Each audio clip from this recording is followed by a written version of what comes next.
Hello dear students, कैसे हैं आप लोग। इस लेक्चर में हम एक क्वेश्चन करते हैं जो कि रेक्टिलिनियर मोशन का है। तो क्वेश्चन कुछ इस तरीके से है कि a man is 9 metre behind the door of a train. ठीक है, तो सबसे पहले तो हम इसका डायग्राम बना लेते हैं इस तरीके से कि this is a door of a train and there is a person. ठीक है, और इस पर्सन और इस डोर के बीच की जो डिस्टेंस है वो है 9 metre. Okay, now let's see when it starts moving with acceleration 2 metre per second square. तो ट्रेन जो है हमारी, ट्रेन का हमें एक्सेलरेशन दिया हुआ है, acceleration of a train is 2 metre per second square. ठीक है, the man run at full speed. तो मेन जो है अपनी फुल स्पीड से, मान लेते हैं कि उसकी स्पीड कितनी है v, तो वो अपनी फुल स्पीड से ट्रेन की तरफ दौड़ता है। ठीक है, now how far does he have to run and after what time does he get into the train, what is his full speed। ठीक है, तो जो इसने क्वेश्चन करा है वहीं से ही अपन इसका सॉल्यूशन चालू करते हैं। इसने कहा है कि how far does he have to run, तो हम ये मान लेते हैं कि जो ट्रेन है, तब ये पर्सन जो है यहाँ से अपनी रनिंग स्टार्ट कर रहा है ट्रेन को पकड़ने के लिए, और ट्रेन ठीक उसी समय पर 2 मीटर पर सेकंड स्क्वायर के एक्सेलरेशन से आगे की तरफ जा रही है। ठीक है, मान लेते हैं कि यहां वो पोजीशन है इस जगह, लेट दिस पॉइंट, ये पोजीशन तो हम ए ले लेते हैं और इस पोजीशन को ले लेते हैं बी। ठीक है, दिस पोजीशन इज बी। यहां पर जो है ट्रेन को ये पर्सन पकड़ लेता है। ठीक है, तो डिस्टेंस हम ले लेते हैं, यहां से यहां तक की डिस्टेंस हमारे पास कितनी है, एक्स है। ठीक है, तो ये पॉइंट हमारा ए हो गया, this point is B and let this point is O. ठीक है, now distance covered by a man in time t। ठीक है, t टाइम में कितनी डिस्टेंस कवर करनी है मैन को, तो t टाइम में इस मैन को डिस्टेंस जो कवर करनी है वो है d। ठीक है, अगर वो t टाइम में ये d डिस्टेंस कवर कर लेता है तो वो उस ट्रेन को पकड़ पाएगा, नहीं तो नहीं पकड़ पाएगा। ठीक है, तो यहाँ आप देखें कि उसकी फुल स्पीड आपको दी हुई है, फुल स्पीड दी हुई है मतलब कि इससे ज्यादा तो उसकी स्पीड होगी नहीं। तो इसका मतलब ये है कि स्पीड उसकी हो गई कांस्टेंट। तो स्पीड अगर कांस्टेंट है तो इसको हम केस बोलते हैं यूनिफॉर्म मोशन का। तो यूनिफॉर्म मोशन के केस में जो हम फॉर्मूला लगाते हैं, यूनिफॉर्म मोशन के केस में जो हमारा फॉर्मूला है वो क्या है, speed is equal to distance upon time. ठीक है, तो speed is equal to distance upon time हम लगाए, तो डिस्टेंस तो कितनी कवर करनी है उसको d। ठीक है, स्पीड उसकी कितनी है v और टाइम है t, तो हमारे पास एक इक्वेशन आ जाएगी। So this is a distance a person have to cover, ये डिस्टेंस पर्सन को कवर करनी है t टाइम के अंदर। ठीक है, तभी वो ट्रेन को पकड़ पाएगा। अच्छा, इस t टाइम के अंदर ये ट्रेन भी कितना डिस्टेंस ट्रेवल कर रही है, x। ठीक है, इसी टी टाइम में, जितने टी टाइम में पर्सन ओ से लेके बी तक की डिस्टेंस कवर कर रहा है, उसी टी टाइम में जो ट्रेन है वो कहां जा रही है, ए से लेके बी तक। तो हम ये भी निकाल सकते हैं कि distance cover by a train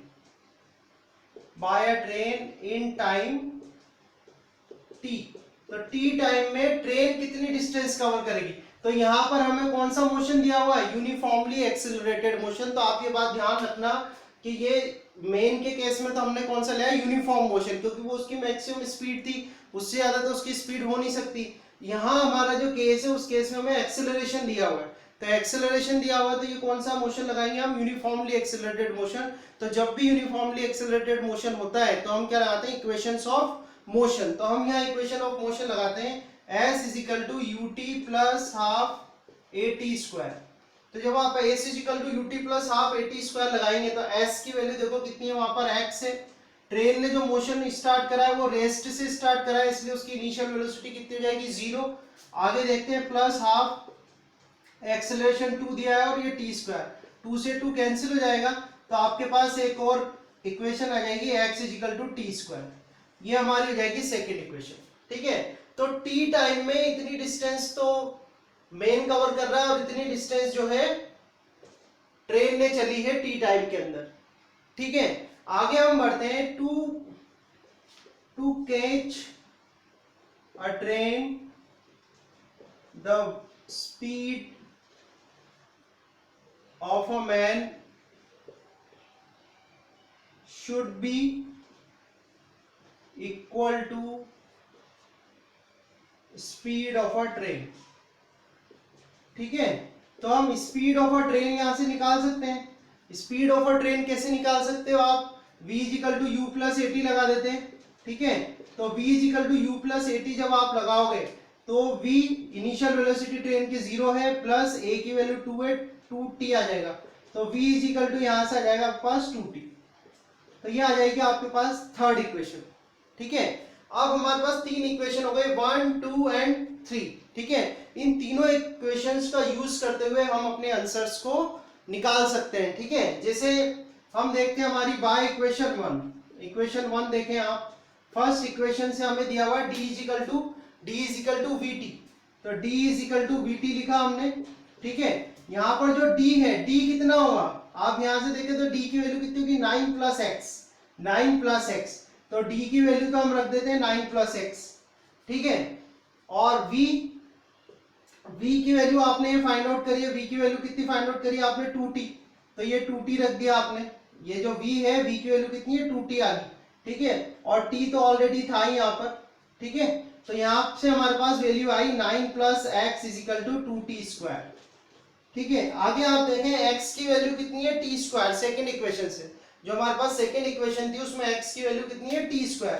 तो यहाँ पर आप t स्क्वायर रख दें, तो 9 plus t square is equal to 2t square.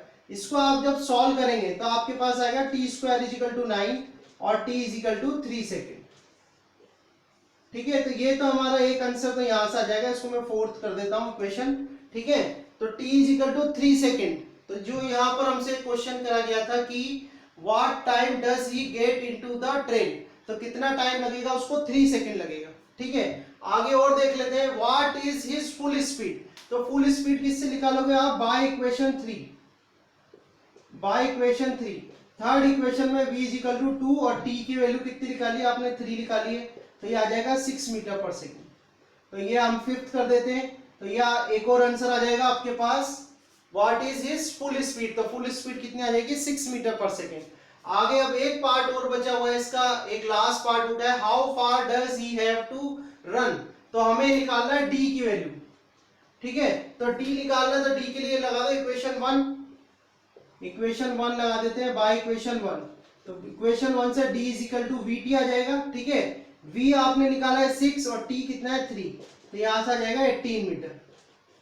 ठीक है, तो इस तरह से हमारे पास तीनों आंसर आ जाएंगे। 6 मीटर पर सेकेंड आ गया, 18 metre and t is equal to 3 second. तो आई होप आपको ये सॉल्यूशन समझ में आया होगा कि किस तरह से इस सॉल्यूशन को अटेम्प्ट करना है। तो अगर ये आपके लिए हेल्पफुल है तो आप इसको लाइक करें और चैनल को सब्सक्राइब करें। प्लस जो इसका डिस्क्रिप्शन बॉक्स है, वीडियो का जो डिस्क्रिप्शन बॉक्स है उसमें लिंक्स दिए हुए हैं नोट्स के, तो आप वहां से नोट्स डाउनलोड कर सकते हैं और अपनी स्टडी कंटिन्यू रख सकते हैं। Okay, thank you.